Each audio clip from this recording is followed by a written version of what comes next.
Telangana, AP, Karnataka రాష్ట్రాలను కలుపుతూ కొత్త జాతీయ రహదారి నిర్మించాలని కేంద్రం నిర్ణయం తీసుకుంది. భవిష్యత్తులో ట్రాఫిక్ను నియంత్రించేందుకు రాష్ట్రంలో మరో జాతీయ రహదారి అందుబాటులోకి రానుంది. ప్రస్తుతం హైదరాబాద్, బెంగళూరు మధ్య 4 వరుసల హైవే ఉండగా అదనంగా నూతన రహదారిని నిర్మించాలని కేంద్ర రవాణా, జాతీయ రహదారుల మంత్రిత్వ శాఖ నిర్ణయించింది.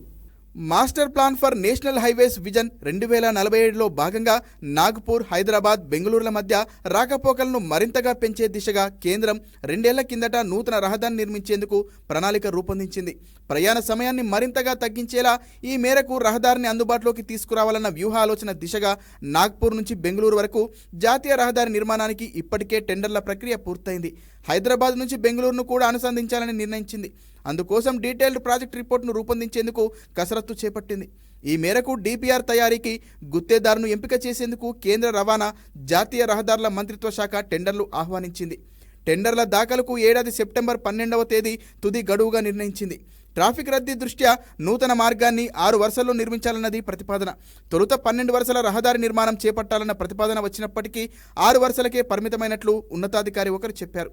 అయితే ఒకేసారి 6 వరుసలు నిర్మిస్తారా, తొలుత 4 వరుసలు నిర్మించి తర్వాత మరో 2 వరుసలు నిర్మిస్తారా అన్నది ప్రస్తుతానికి స్పష్టత లేదు.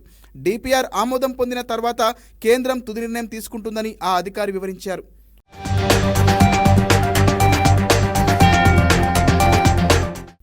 ఇక హైదరాబాద్, బెంగళూరు నూతన మార్గాన్ని హైస్పీడ్ గ్రీన్ఫీల్డ్ జాతీయ రహదారిగా నిర్మించాలని నిర్ణయించింది. 120 కిలోమీటర్ల వేగంతో వాహనాలు రాకపోకలు సాగించేందుకు వీలుగా ప్రతిపాదించింది.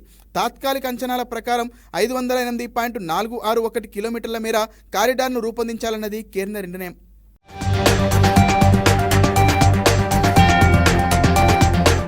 తాత్కాలిక అంచనాల ప్రకారం 508.461 కిలోమీటర్ల మేర కారిడార్ను రూపొందించాలన్నది కేంద్ర నిర్ణయం.